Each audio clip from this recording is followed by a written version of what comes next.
सभी आत्माएं एक आदमी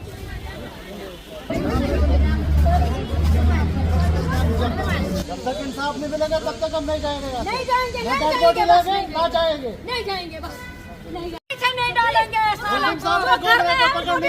अरेस्ट होने चाहिए सब। जो यूनस है, जो यूनस है घूम रहे हैं साले हराम जो जॉब करता है हीरानगर में, यूनस उसको भी लाना चाहिए इधर। जिसने कातिल को गाड़ी अपनी दी है वो घर में है, जिसने गाड़ी दी है उस कातिल को उसको भी लाना। सुदाम है उसका नाम, वो घर में है, उसको भी ला। उसको पूछना तू किस बेस पर उस कातिल को गाड़ी दी है? मेरी बच्ची मारने के लिए उसको गाड़ी दी थी। क्यों दी थी अपनी गाड़ी? जब तक इंसाफ नहीं मिलेगा तब तक नहीं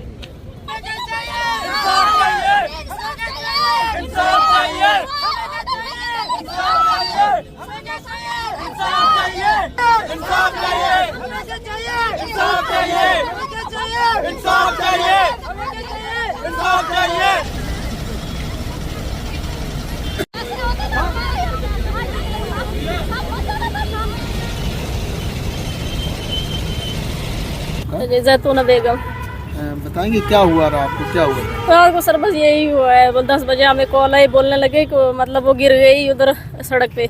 मेरी सिस्टर दूसरी यहाँ पे रहती है उधर हटली मोड़ में, वो बोलने लगी ऐसे ऐसी बात। मैंने बोला चलो देखो आप उसको कितनी चोट आई है, तो चलो हम सुबह जाते हैं। जब वो पहुंची उसने मुझे कुछ देर पहले बाद में फ़ोन किया, बोलने लगी कि ये इसकी उम्मीद नहीं है कोई भी बचने की, तो मुझे मिलने भी नहीं दिया अंदर, तो मैं अब वापस जा रही रूम में। मैंने बोला ठीक है। मुझे उसी टाइम शक हुआ कि वो ख़त्म हो गई, इसलिए वो अंदर भी नहीं गई, तो उसको शक हुआ मुझ पर वो मर गई है। तो इसका डिपोज हुआ है सर, इसकी तलाक हो गई है। एक लड़का है बसोली से ना, उसका यूनस है ना, वो जॉब करता है ना, उधर रहता है बसोली में, वो उसको फ़ोन करता था, उसकी वजह से उसकी डिपोज भी हुई है, तलाक भी सब कुछ हुआ। सर उसने केस भी बहुत किया है, हाई कोर्ट तक पहुंची, वो कोई सुनाई नहीं, कोई कार्रवाई नहीं उसकी की गई। बसोली वाले जो पुलिस है वो भी उसको दाड़े मार के वहाँ से निकालने लगी, बोलने लगी कुछ नहीं होगा। उधर भी पैसे दिए गए हैं, सब कुछ दिया गया है। फिर वो वहाँ से 200 मांग के हमसे जाने लगी कोर्ट में, कहीं भी जाने लगी। सर उसका कोई इंसाफ नहीं मिला है हमें, पर हमें क्या पता था अब इसको मार देंगे। अब वो जो अशरफ नाम का लड़का है, मर्डर उसी ने किया है, लेकिन मुझे लगता है साजिश उनकी भी है। उनको भी वहाँ से सबको, उसका जो यूनस है वो जॉब करता है ना, उसका लड़का आशिद खान है उसका नाम, जो उसको फ़ोन करता था, उसके अंदर पकड़ा था मेरी बहन के, उसको ज़बरदस्ती गया था, गुस्सा था घर में। फिर बोलने लगा तो डिपोज ले ले, मैं तेरी ज़िंदगी बर्बाद नहीं करूँगा, बच्चों को भी संभाला तुझे।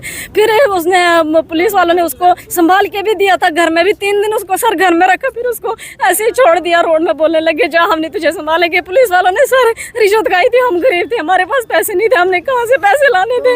हम चाहते हैं वो सबसे पहले, और वो अशरफ भी, वो इधर थाने में पहुंचे, हमें इंसाफ मिले, बस हम यही चाहते हैं और कुछ नहीं है। क्योंकि 3 महीने हो गए केस चल रहा था, हमें शक था पहले ही इसको मार देंगे, हमें इन पे शक था सर उन पे, लेकिन उसको जो अशरफ ने मारा उसने ही है, लेकिन मुझे लगता है साजिश उनकी भी है। उनके पास पैसा है सर, वो जॉब करते हीरानगर, उसकी ड्यूटी है उसके बाप की, वो जॉब करता, उनके पास पैसे। वो लड़का पहले भी बोलता था हमारे पास पैसे हैं, आप कुछ नहीं करोगे, हमने 2-2.5 लाख रुपए उधर दिया है थाने में, आप जाना चाहते आप जाओ, आप कुछ नहीं कर सकते हो सर। अब क्या चाहते हैं? हम चाहते हैं बस वो अशरफ भी आना चाहिए थाने में, बस हमें इंसाफ चाहिए। वो जो उसका बाप है, उसको जो उसकी ज़िंदगी उसकी वजह से बर्बाद हुई, वो बाप भी वो लड़का भी सब इधर पहुँचने चाहिए। बस हमें सरासर शक उन पे ही है, उसने अशरफ उसी मरवाया है, उसका काम है सभी। ये जो यूनस है वो इधर आना चाहिए, हीरानगर उसकी ड्यूटी है, वो जल्दी से जल्दी इधर पहुंचना चाहिए थाने में। जो अशरफ है वो भी पकड़ना चाहिए, बस इंसाफ चाहिए, बस इंसाफ चाहिए हमें।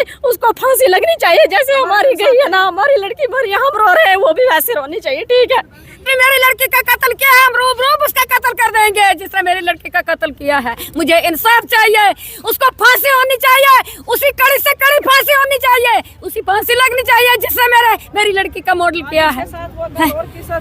आज मेरी लड़की के साथ हुआ, कल और भी किसी के साथ हो सकता है।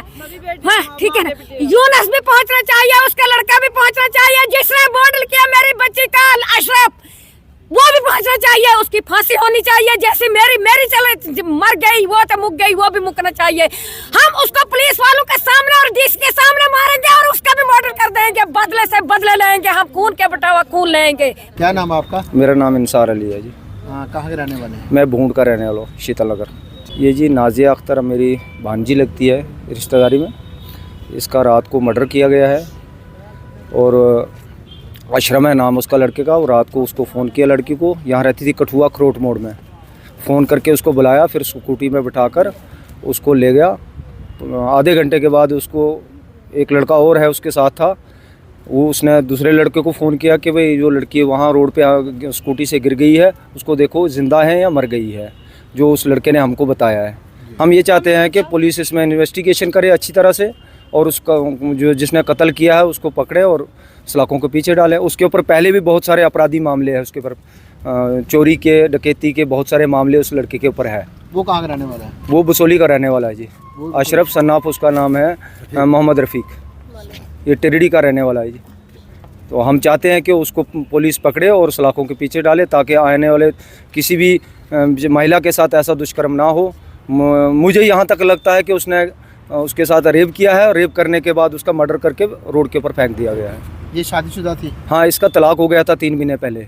अब ये मायके में रहती थी, यहाँ 10-15 दिन से आई हुई थी, वो फैक्ट्री में काम करती थी। कितने बच्चे हैं इनके? इसके 3 बच्चे हैं जी। 3 बच्चे जी, छोटे छोटे हैं, 4-5 साल का एक बच्चा है, बच्ची है, 3 बेटियां हैं इसकी। तीनों बेटी जी।